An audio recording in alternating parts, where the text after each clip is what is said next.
주무셨습니까? 무척 덥지는 않았는지요? 염지편 잘 주무셨어요? 힘들었어요? 저도 지난밤에 조금 또 더워가지고 에어컨을 끄니 또 덥고 켜니 전기세가 걱정이 되고 마찬가지죠, 그죠? 예, 다들 잠 못 쉽게 이루지 못한 그런 밤이었지만 그래도 또 새벽을 맞이할 수 있는 게 하나님의 크신 은혜인 줄로 믿습니다. 오늘은 꼭두 새벽 묵상 제 999번째, 9번째죠.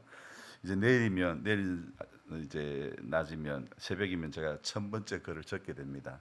하나님의 크신 은혜가 아니고서는 할 수 없는 일들이지요. 손끝에서부터 시작되는 하나님의 은혜가 어느 날 제 인생에 찾아와 홍해가 갈라지기 시작한 시간이 성경학자들은 2시부터 6시 사이에 홍해가 갈라지기 시작했다. 그런 이야기를 하는데요. 정말 홍해가 갈라지는 그 시간, 모두가 잠든 그 시간에 하나님의 기적은 시작이 됐죠. 그러니까 그 하나님의 놀라운 홍해가 갈라지는 기적이 모두가 잠든 그 시간에 일어났다는 것.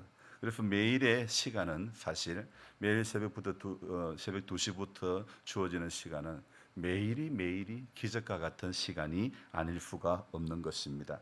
가나안을 향한 그 대장정이 10번째 재앙 이후에 시작되어 여호수아서를 지나 오늘 사사기에 이르기까지 계속되고 있죠. 물론 여호수아에서 땅 분배를 받았지만은 그러나 가나안 족속과의 그 어떤 진멸 나머지 전쟁들은 끊임없이 해야 될 그런 과제였던 것이죠. 바로 여호수아서 뒤에 뒤따르는 이 사사기 두 성경은 시작이 어떻게 되냐면요, 참 재미가 납니다. 여호수아서는 1장 1절이요. 두 성경 다 누구가 죽은 후에 이렇게 시작됩니다. 그러니까 여호수아서는요, 모세가 죽은 후에 이렇게 시작을 하고 있고, 그 다음에 사사기는 오늘 1장 1절에 누가 죽은 후에요? 여호수아가 죽은 후에. 두 성경 다 누가 죽은 후에 이렇게 시작을 하고 있는 그런 특이함이 있죠. 먼저 이 여호수아서 1장 1절에 여호와의 종 모세가 죽은 후에, 또 사사기 1장 1절 여호수아가 죽은 후에. 자, 성경은 오늘 하나님의 말씀은 이 두 사람이 죽은 후에 메시지를 이렇게 전가하고 있는 것이죠. 자, 이 사사기나 여호수아나 이 두 성경, 모세의 후계자로 가나안 정복 전쟁에 제일 앞장서서 진두지휘했던 사람이 바로 여호수아죠. 자, 이 정복 전쟁의 그 과정에 제일 중추적인 역할을 감당했던 여호수아가 오늘 사사기 1장에 죽은 후에 이렇게 시작되고 있는 1장 1절의 말씀은 그 자체부터가 어떤 의미를, 어떤 특별한 뉘앙스를 풍기고 있는 말이 틀림이 없는 것 같죠. 두 성경 다 지도자가 죽었다는 말로 시작되는 이 두 성경에서 우리는요, 한 세대가 종료되고 또 한 세대가 시작된다는 사실을 알 수가 있는 것입니다.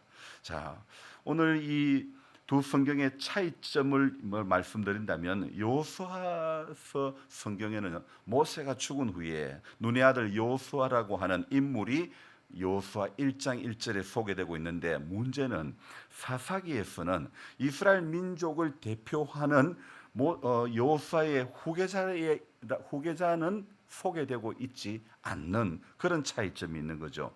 이전까지 모세라고 하는 걸출한 인물이 자리매김을 했고 여호수아라고 하는 걸출한 인물이 자리매김을 했는데, 이렇게 바통을 이어받아 가지고 리더십의 성계가 아주 멋지게 이어졌는데, 사사기의 시대적 배경에는 참 안타까운 것은 민족을 대표할 만한 인물이 없다는 것입니다. 후계자가 없이 이제 사사기가 시작된다는 거죠.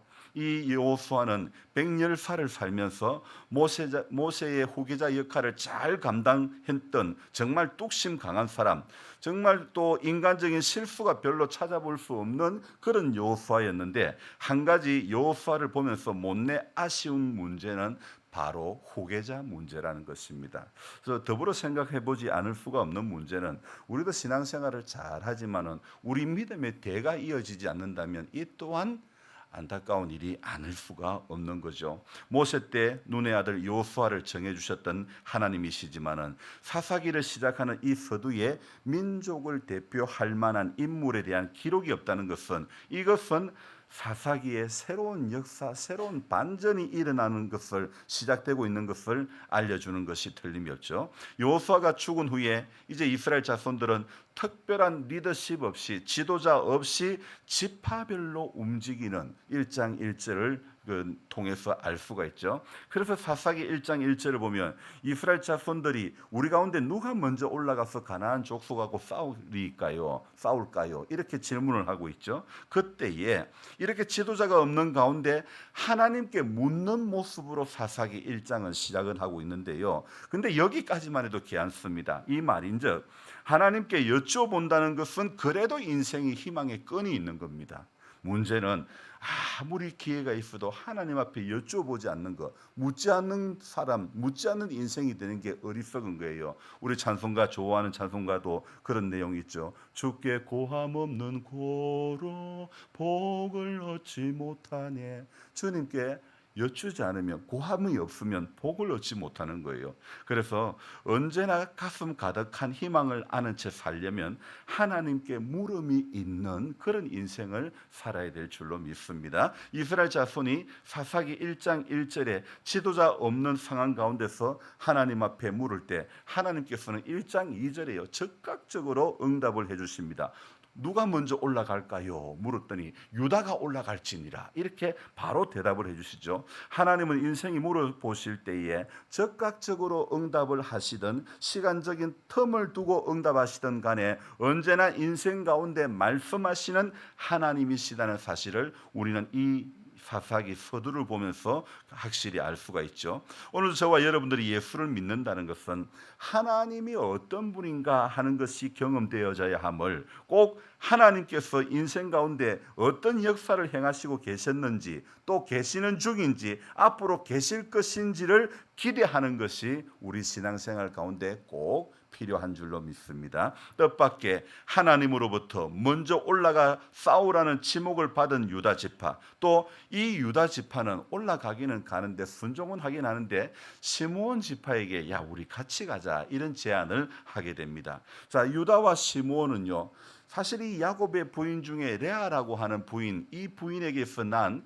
이 시므온은 둘째고 그 다음에 이 유다는 넷째가 되는 그런 아들이죠. 자, 이게 레아라고 하는 야곱이 제일 좋아했던 라헬의 언니 되는 사람으로부터 같은 태에서 태어난 인물이 바로 유다와 시므온이라는 사람들이죠. 그래서 팔이 안으로 굽는다는 말이 있듯이 하나님으로부터 유다가 올라가서 싸우라는 말씀에 곧바로 유다는 시므온에게 제안을 하는 겁니다. 같이 한번 싸우지 않겠니?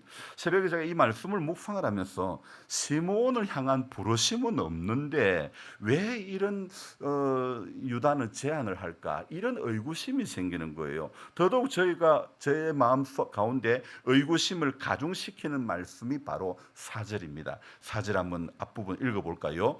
유다가 올라가매 여호와께서 가나안 족속과, 아니 다 읽읍시다. 브리스 족속을 그들의 손에 넘겨주시니 그들에게 베색에서 10,000명을 죽이고. 저는 이 4절을 읽으면서 그래도 하나님께서 시므온이 같이 올라가기를 원하신다면 시므온의 이름도 조금 언급을 하면 어떻을까 이런 생각을 해보았지만은, 그러나 하나님의 부르심은 분명히 유다에게, 유다가 올라가라. 누가 먼저 올라갈까요? 그럴 때 유다가 올라갈지니라, 분명히 하나님의 부르심은 유다를 향해서 있다는 것이죠. 그런데 유다는 어땠습니까? 시므온에게 야 우리 같이 갈래 이렇게 이야기합니다. 자, 그러니까 저는 이 4절을 읽으면서 제 마음속에 의구심을 더욱더 가중시키는 것을 보았습니다.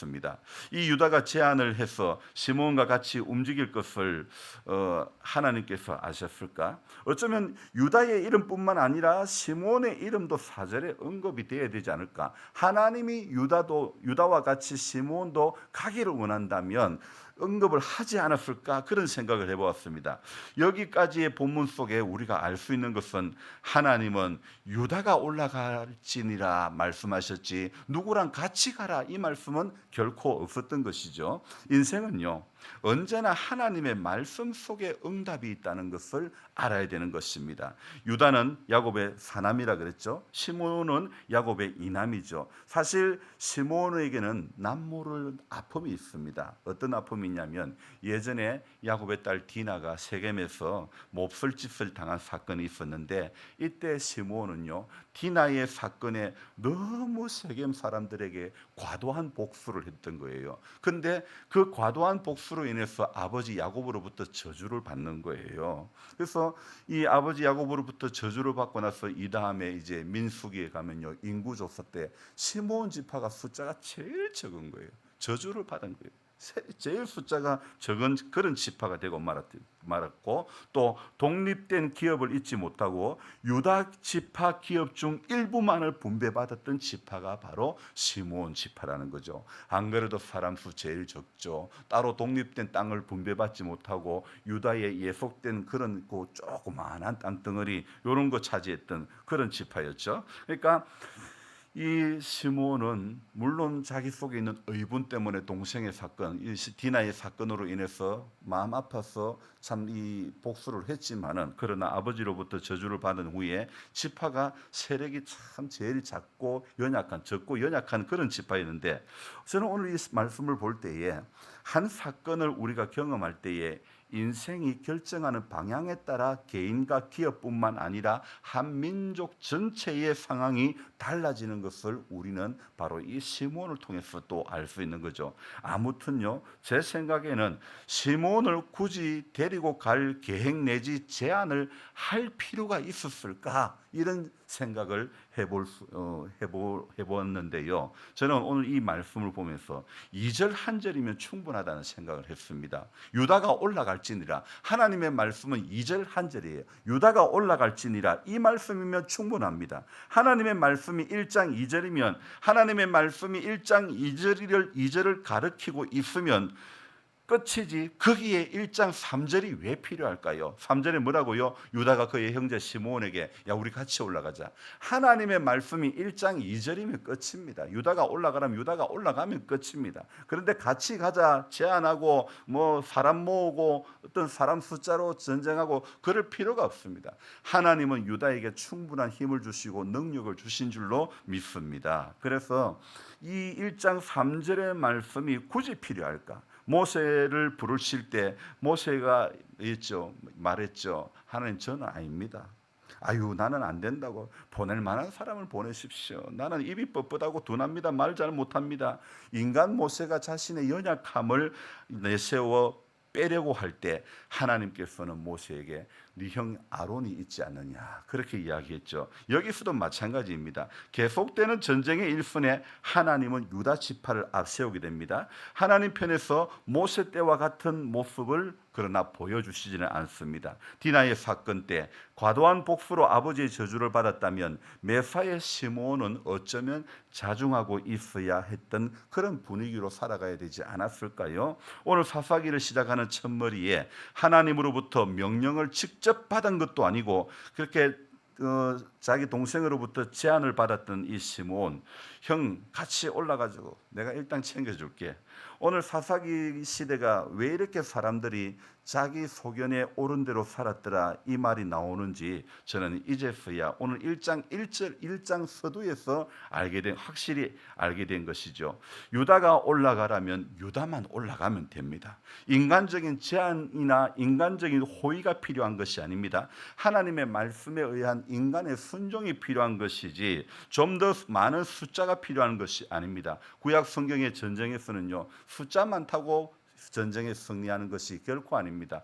너희는 가만히 있어서 주가 일하심을 보라. 주님이 일하시는 걸 봐야지. 하나님께서는요, 기도원의 군사도 수많은 사람들이 모여도요, 하나님께서 뽑은 사람은 300명밖에, 기도원의 300용사밖에 되지 않지 않습니까? 그러니까 숫자가 많다고 하나님의 일을 충분히 감당할 수 있는 것도 아니고, 숫자가 적다고 해서 하나님의 일을 감당 못하는 것 또한 아니라는 사실을 우리는 알아야 됩니다. 무엇만 있으면요, 인생이 하나님의 말씀에 순종하려고 하는 믿음만 있으면 충분히 감당이 되는 줄로 믿습니다. 여호수아가 죽은 후에 이 문장은 사실 어려움이 시작되는 예고편으로 주어지는 문장이 아닐까요?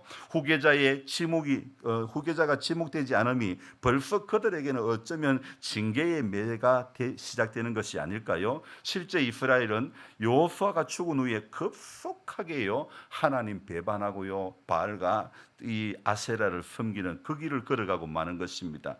여호수아라고 하는 걸출한 지도자가 아주 강하고 담대함의 대명사격인 여호수아의 무대가 막이 내리고 이제 이렇게 새로운 막이 사사 시대라고 하는 새로운 막이 이제 시작이 되는데요. 이 시대에는 긍정보다 부정적인 측면이 더 강해 보이는 본문의 상황이 우려스럽기도 하지만 그렇다고 마냥 피해갈 수 있는 상황 또한 아니지 않습니까? 이 사사기라는 새로운 무대 속에서 오늘 저와 여러분들이 깨달아야 할 것은요, 진지하게 우리가 고민해봐야 될 문제가 무엇인가? 지도자 없이 시작하는 이 사사 시대의 이스라엘 백성들의 삶 가운데 이 가운데서도 하나님의 말씀은 유다가 올라가라, 유다가 올라가라, 유다가 올라가라. 오늘 하나님은 우리 인생 가운데 이사야 고백처럼 주여 내가 여기 있나이다, 나를 보냈었어. 유다가 올라가라면 유다만 올라가면 되는 겁니다. 하나님이 오늘도 감동 주시는 그 일에 사람 붙잡고 사람 손 붙잡고 같이 해볼래? 이럴 이유가 하나도 없습니다. 하나님이 내게 주신 응답이 있고 내게 주신 말씀이 있으면 그 말씀 붙잡고 내가 기도하고 내가 순종하고 내가 달려가면 되는 것입니다. 인간의 제안, 인간의 호의, 인간의 어떤 계획 아무것도 필요 없습니다. 말씀이 오늘 유다가 올라가라면 유다가 올라가면 되는 것이지, 유다는 인간적인 제안이나 호의를 베풀 이유가 하나도 없었다고 저는 생각해 봅니다. 그래서 오늘도 저와 여러분들이 이 하루를 살아가면서도 하나님의 말씀이 제시하고 있는 방향만 바로 보고 그 방향만 그 음성만 잘 듣고 따라가면 우리 인생에 여러 가지 겪을 수 있는 피해갈 수 있는 문제도 다 이렇게 다 피해가게 되고 겪지 않아야 될 문제까지도 하나님 다 해결해 주시는 것이죠. 그래서 오늘도 그 음성만 듣고 순종하며 달려가는 그런 우리 모두가 되기를 주님의 이름으로 부탁드립니다. 기도하겠습니다. 하나님, 지난밤에 참 무척이나 더웠습니다. 마냥 에어컨을 틀고 잘 수만 없고 또 끄고 자니 덥고 또 그마저도 없는 우리 성도님들의 집들도 있고 그런 여러저런 어려움이 있지만은 그 가운데서도 우리의 밤을 지켜주시고 새벽을 맞이하게 하신 것, 또 이 무더운 일기에 잠을 설칠 수밖에 없는 상황 가운데서도 하나님의 전에 새벽에 기도하러 나오게 하신 것 또한 감사를 드립니다. 하나님, 안 되고 할 수 없는 상황들이 우리 앞에 너무 많이 놓여 있다고 할지라도 오늘 사사 시대의 시작이 여호수아라고 하는 걸출한 지도자가 죽은 후에 마치 어려움이 이제부터 본격적으로 시작될 것이구나 이렇게 암시가 되고 있는 이 사사기 1장을 보면서 우리 오늘 이 하루를 열면서도 하나님, 무슨 일을 경험하게 될지, 어떤 사건으로 인해서 마음 졸이며 살게 될지, 우리는 이 하루를 시작하는 첫 시간에 아무것도 알 수 없고 계획된 것 없습니다. 그러나 주님, 주와 같이 길 가는 것 즐거운 일 아닌가? 우리 오늘 사사시대와 같은 상황이 오늘 이 하루를 살아가는 우리 인생 가운데 놓여진다 할지라도 주와 같이 길 가는 것은 즐거운 일인 줄로 믿사오니 하나님, 이날 하루도 우리 홀로 가는 것이 아니라 하나님의 음성 듣고 그 말씀을 가슴에 품고 주님과 동행하는 그런 이 하루의 삶이 되도록 도와주시기를 원합니다. 하나님, 여호수아가 모세의 바톤을 이어서 이렇게 가나안에 가는 그 모든 여정, 땅 분배의 과정, 그 모든 것들을 잘 감당하고 여호수아는 110살의 나이에 죽고 말았습니다. 문제는 여호수아의 후계자가 없었다는 것. 하나님, 우리가 이 땅에서 몸부림치고 믿음 생활하지만은 이 믿음이 우리 대에서 끊어지지 않기를 원합니다. 자녀손 대대로 하나님 이 약속의 무대 가운데 우리 모든 자녀손들이 그 무대 가운데 살아갈 수 있는 은혜가 있기를 소망합니다. 하나님, 그래서 무엇보다도 오늘 사랑하는 자녀들을 축복하며 기도합니다. 하나님, 배 아파 낳은 자녀들이 주님 안에서 잘 되게 해주십시오. 복되기를 원합니다. 약속을 따라 살아가는 귀한 백성들이 될 수 있도록 하나님 도와주시옵소서. 할 수 있는 것은 주님 붙잡고 주님 말씀 붙잡고 기도하는 것밖에 없습니다. 그러나 인간이 약할 때에 기도하는 것밖에 없을 때에, 모든 능력이 없고 할 수 있는 것은 기도하는 것밖에 없을 때에 하나님 편에서는 그것이 가장 귀한 것인 줄로 믿습니다. 주님께 고할 때, 주님께 아뢰을 때에 주님 오늘도 세밀하게 들으시고 간섭하시고 우리 가운데 일하시는 하나님인 줄로 믿습니다. 기도할 수 있는 힘이 있다는 것, 기도할 수 있는 마음이 있다는 것, 하나님, 이것은 분명히 희망이 있다는 증거가 될 줄로 믿습니다. 어려움이 눈앞에 코앞에 서려 있는데도, 닥쳐 있는데도 하나님 앞에 기도할 줄 모르는 것, 아랠 줄 모르는 인생이 될까 두렵습니다. 오늘 이 하루도 하나님, 우리가 기도하는 자리에, 기도하는 반열에 앉게 해주신 것도 하나님의 크신 은혜인 줄로 믿습니다. 평생 기도하는 자리에 머물 수 있도록 도와주옵소서. 평생 예배하는 자리에 머물 수 있는 우리 모두가 될 수 있도록 하나님 축복하여 주시옵소서. 하나님 아버지, 이날 하루도 무더운 일기 가운데 마을의 모든 분들을 지켜주시고 우리 성도님들도 하나님 각 가정이 주의 은혜로 평안을 누리게 해주시고, 폭염이 연일 내리쬐고 있는 이 가운데 모두가 열병이 또 이렇게 생기지 않도록 하나님께서 함께 해주시고 주의 팔이 안보하여 주시옵소서. 감사를 드리며 존귀하신 예수님의 이름으로 기도드리옵나이다. 아멘. 간절한 마음으로 주여 부르고 기도합니다. 주여, 주여, 주여. 존귀하신 하나님, 우리 오늘도 새벽을 깨워주신 은혜에 감사.